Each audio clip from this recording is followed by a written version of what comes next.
வணக்கம் மக்களே, நான் தான் உங்கள் தானே. என்னடா சுவிட்சர்லாந்துலேயும் இப்படி நியூஸை போட்டிருக்கியடா நீங்க கேட்பீங்க. அதான் பாத்தீங்கன்னா சுவிட்சர்லாந்துலேயும் கல்வருக்கான ஒரு கோட்டையா சுவிட்சர்லாந்துல இருக்கிற ஒரு மாநிலம் திகழ்து. அதான் இரண்டு பாத்தீங்கன்னா பாசல் சிட்டி. இதான் கல்வர்கள் கூட நடமாற இடமா இருக்குது. ஏன்னு நான் சொல்லல, இதை சொல்றது யாருன்னு பாத்தீங்கன்னா இங்க இந்த போலீஸ் தான் சொல்றாங்க. என்ன வீதாசார அடிப்படையில சொல்றாங்க, எதுக்காண்டி அப்படி சொல்றாங்க, எந்த நாட்டினத்தவர் அங்க பிரச்சனையா இருக்கிறாங்க, எந்தெந்த குழுக்கள் இருக்குன்றதை பற்றி ஃபுல்லா டீட்டெயிலா இந்த வீடியோல பார்ப்போம். வாங்க வீடியோக்குள்ள போலாம்.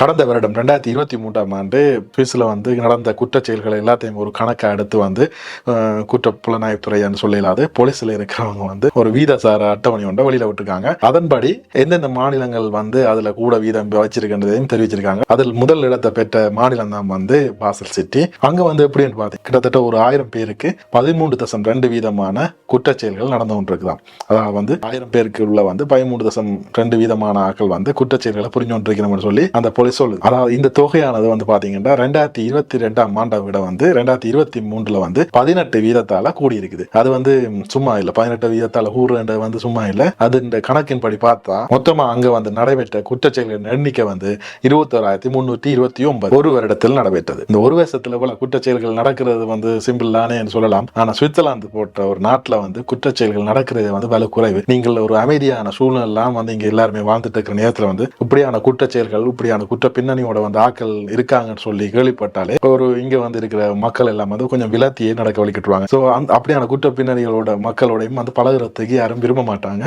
அப்படியான ஒரு சூழ்நிலையில இவ்வளவு குற்றம் நடந்திருக்கு அந்த கண்டோன்லன்னு சொல்லி பாக்கல அதுக்கான காரணங்கள் சொல்லி கொஞ்சம் இருக்கும். அதுல என்ன காரணம், முதல் காரணம் பாத்தீங்கன்னா மறுபடியும் அங்க சுத்தி இங்க சுத்தி எங்கள்கிட்ட வாரமாக தான் புகலிட கோரிக்கையாளர்கள்லாம் முக்கிய காரணமா அங்கேயும் இருக்காங்க. ஆனாலும் பாத்தீங்கன்னா இதுல நம்ம இனத்தவர்கள், தமிழாக்களோ எங்களை ஆசிய நாட்டை சேர்ந்தவர்களோ அதுல பெரும்பாலும் இல்ல. அதுல யார் குறிப்பா இருக்காங்கன்னு பாத்தீங்கன்னா அது மக்ரிப் நாடுகள் சொல்லுவாங்க. மொரோக்கோ, லிபியா, அல்கேரியா, துனேசியா அப்படியான நாடுகள்ல இருந்து வந்த புகலிட கோரிக்கையாளர்கள்லாம் அந்த கந்தோன்ல பிரச்சனையா இருக்காங்கன்னு சொல்லி அந்த கந்தோன் போலீஸே சொல்லிக்காங்க. அது எப்படி சொல்லிக்காங்கன்னு பாத்தீங்கன்னா அங்க அவங்களோட குரூப்ஸே இருக்குதான். அந்த குரூப்ஸ் அவங்க எப்பவுமே போலீஸை பிஸியாவே வச்சு கொடுதாம்னு சொல்லி அப்படி ஒரு அறிக்கையை வெளியில விட்டுருக்காங்க. ஆனா அதுக்காண்டி அந்த போலீஸ் உடனே சொல்லிக்காரு என்னன்னு பாத்தீங்கன்னா, அதனால நான் அந்த நாட்டவர்கள் மட்டும்தான் குற்றம் செய்யறதா சொல்ல இல்ல, அந்த நாட்டுக்காரர் தான் குற்றச் செயல்களை புரிகிறார்கள் சொல்லி அவர்களை நான் முழுக்க சொல்லல, அந்த நாட்டை சேர்ந்த சிலர் தான் அந்த குற்றச் செயல்களை செய்கிறார்கள் என்று சொல்றேன்னு சொல்லி அவரும் தப்பிச்சிட்டார், சமாளிச்சு அப்படியே எஸ்கேப். இதுக்கு இந்த சிட்டியில இப்படியான குற்றச் செயல்கள் நடக்கிறதுக்கு என்ன மெயின் காரணம் என்று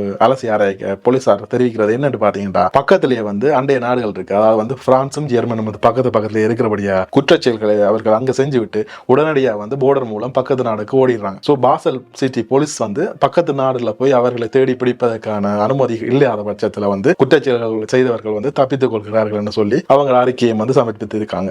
இதுல மொத்தமா புகலிட கோரிக்கையாளர்கள், அதாவது அகதியா இங்க அசூல் அடிச்சவங்க செய்த குற்றச்செயல்கள் மட்டுமே கிட்டத்தட்ட 38 வீதமா இருக்குது. சோ கிட்டத்தட்ட அரைவாசி என்ற ரீதிக்கு வந்துட்டாங்க. 38 இருக்கிறவங்க கூடாம இருக்கணும், கூடினா பிரச்சனை ஆயிரும், இந்த எல்லாருமே இப்படித்தான் சொல்லி ஒரு மனநிலைக்கு வந்துருவாங்க. சோ அந்த 38 வீதம் இருக்கிறது யாருன்னு பாத்தீங்கன்னா மெயினா புகலிட கோரிக்கையாளர், அதுவும் அந்த மக்ரிப் நாடுகளை சேர்ந்த ஆக்களா தான் கூடுதலா இருக்கிறாங்க. எப்படி பாக்க தமிழாக்கள் கொஞ்சம் தப்பிச்சிட்டோம்னு சொல்லலாம், ஆனாலும் கொஞ்சம் உசாரா இருக்கும். இப்ப இந்த புகலிட கோரிக்கையாளர்களை வேலை செய்யறது, அதாவது அவைன்ற அப்ளிகேஷனை எடுத்து அதுக்கான முடிவை வழங்குறது இப்ப துரிதப்படுத்தினது தங்களுக்கு பெரிதும் உதவியா இருக்குன்னு சொல்லியும் அந்த போலீஸ் மாதிரியும் சொல்லியிருக்காரு. அதாவது என்ன விதத்துல என்று பாத்தீங்கன்னா, இப்ப அந்த பாசல் சிட்டிலாம் சில பெரிய கேம்ப் இருக்குது. சோ அதாவது அசூல் அடிக்கிற கேம்ப் அங்கான் இருக்கிறபடியா அந்த கேஸ் நடக்கும் வரைக்கும் அவை அந்த ஏரியா சுத்தி தான் தெரிஞ்சு கொண்டிருக்கணும். சோ இப்ப அந்த கேஸை கொஞ்சம் ஸ்பீட் அப் பண்ணி அப்படி வேலை செய்யறபடியா அந்த ஏரியால இருக்கிற புகலிட கோரிக்கையாளர் எண்ணிக்கை குறைஞ்சிடும், அந்த குற்றச்செயல்கள் குறைஞ்சிடும் சொல்லி அவை இந்த ஒரு நிலப்பாட்டு சொல்லியிருக்கிறார். அதுலயும் கூடுதலா அந்த ரிஜெக்ட் பண்ணி